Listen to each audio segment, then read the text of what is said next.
My name is Stephanie, had been with Ethan, 26, for 3 years. We shared an apartment, a car, and what I thought was a future. Turns out I was only right about the first two. It started small. He would tilt his phone away when texting, leave the room to take calls. Classic signs, right? But I'm not the jealous type. I assumed he was planning my birthday surprise or something equally innocent. Then came the social media posts that changed everything. Tuesday night, I'm making dinner. He's on the couch, giggling at his phone. I walk over to tell him dinner's ready and catch him frantically swiping through his messages. The preview I glimpsed said, "Can't wait to see you tomorrow." Face blowing a kiss from someone named Marissa. "Who's Marissa?" I asked. He locked his phone so fast he almost dropped it. "Just a coworker. We're working on the Henderson project." Here's the thing. I had attended his last 3 office parties and met his entire team. The name Marissa had never come up, not once. No mention of any new person, but I stayed calm. "Oh, nice. Big project. Yeah, must be stressful." He was already scrolling Instagram. Conversation over. 20 minutes later, he posts, "If you can't trust your partner, you don't deserve 100 points. Hashtag relationship goals. Hashtag trust. Hashtag love." I stared at my phone. The audacity. I commented, "Facts. 100 points." He looked up, smiled at me. "Thanks, babe." I smiled back, then opened Facebook and changed my relationship status to single. His phone immediately started buzzing. First his best friend, Kayla. "Girl, what happened?" Then his brother. "Did you guys break up?"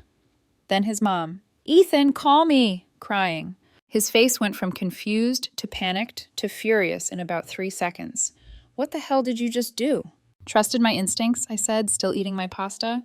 "By the way, how's the Henderson project going?" He stood up, phone clutched in his hand. "Are you serious right now?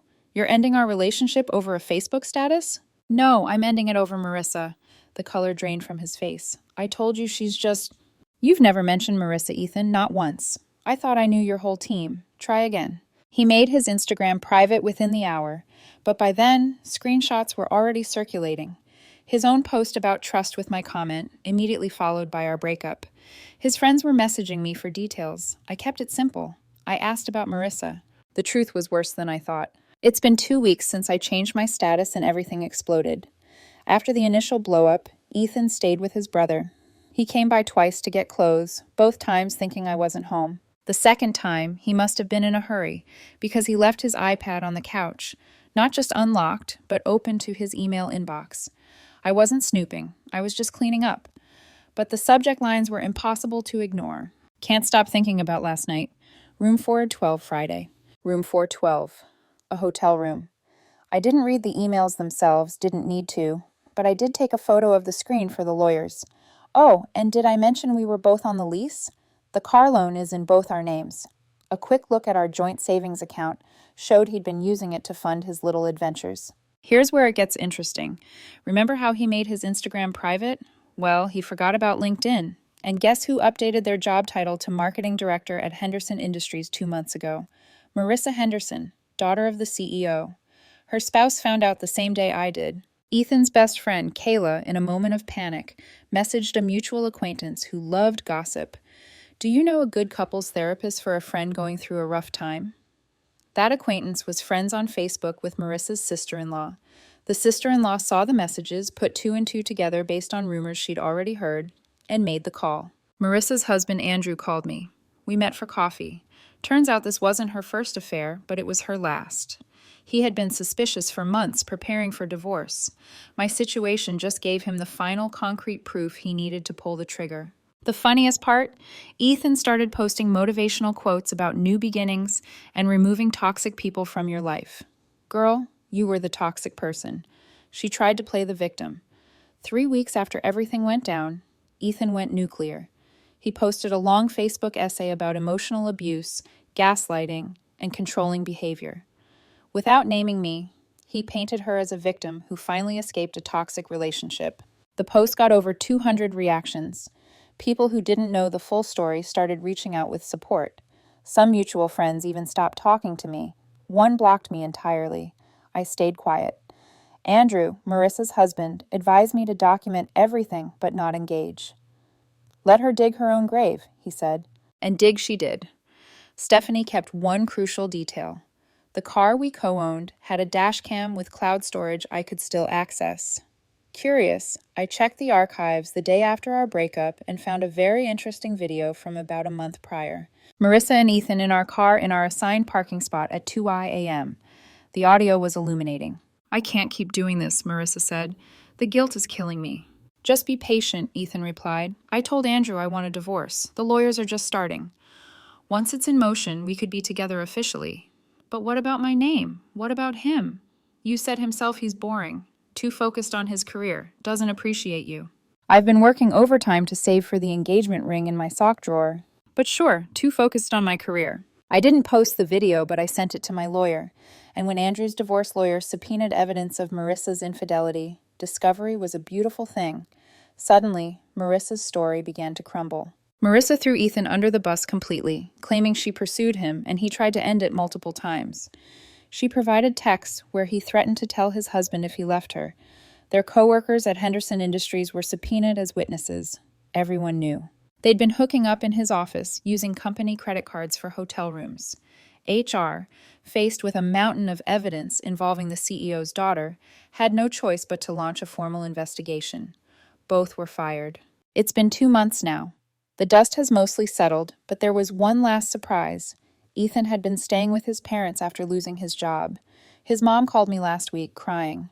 Apparently, Ethan had told them I cheated, that I was abusive, that I had stolen money from him. She said, "You hacked his accounts." His mom sobbed, "You're trying to ruin his life." I was done being quiet. "Mrs. Chun, I have something to send you. After you watch it, please call me back if you want to talk." I sent her the dashcam video, the full, unedited version. She called back an hour later. Her voice was different, cold. "How long?" "At least 3 months that I know of. Probably longer." "The money he said you stole. Check your bank statements from March through May. He had been withdrawing $500 to $800 weekly from our joint account. I have receipts showing hotel charges on the same dates." Silence then. "I'm sorry, we didn't know. I know. He's pregnant. Says it's yours." My blood went cold for a second. My heart hammered in my chest. We hadn't been intimate in months. He was always too tired or too stressed. The timeline made it impossible. But for one terrifying moment, the sheer audacity of the lie almost choked me. "It's not mine," I said quietly, my voice steady despite the adrenaline. "And he already knows that." The conversation ended there, but Mrs. Chun must have confronted Ethan because the next day I got a text from an unknown number. "You ruined my life. I hope you're happy." I didn't respond, but I forwarded it to my lawyer. Andrew's divorce was finalized last week. He got everything: the house, alimony, child support. Marissa is now living in a studio apartment, paying for 2 households on half her former salary. Ethan, last I heard, had moved back to his hometown. His Instagram is still private, but mutual friends say he's focusing on himself and rebuilding his life. Marissa hasn't publicly acknowledged the pregnancy. Wonder why. As for me, I kept the apartment, sold the car, and bought something that doesn't smell like betrayal or bad decisions. I started therapy to deal with the trust issues this whole mess left me with. My lawyer says we should be able to close out all financial entanglements by next month. The joint account has been frozen, and Ethan will have to pay back what he took. Oh, and that engagement ring. Returned it. I used the money for a solo trip to Japan. Best decision I've made in years. The funny thing is, I keep thinking about that Instagram post. If you can't trust your partner, you don't deserve one. He was right. He didn't deserve one. Sometimes the universe gives you exactly what you need, even if it's wrapped in heartbreak and delivered through a Facebook status change. To anyone going through something similar, document everything. Lawyer up. Don't engage with the drama. And remember, the best revenge is living well while they deal with the consequences of their own choices.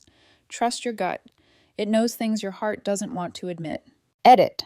Since people keep asking, no, I haven't heard from Ethan directly since that text. His family still reaches out occasionally, mostly to apologize. And yes, I'm in a much better place now. Therapy helps. I also have friends who stuck by me through the whole mess, and that support made all the difference. Edit 2. For those asking about the legality of the dashcam footage, I checked with my lawyer first. The car was jointly owned. The dashcam was installed with both of our knowledge.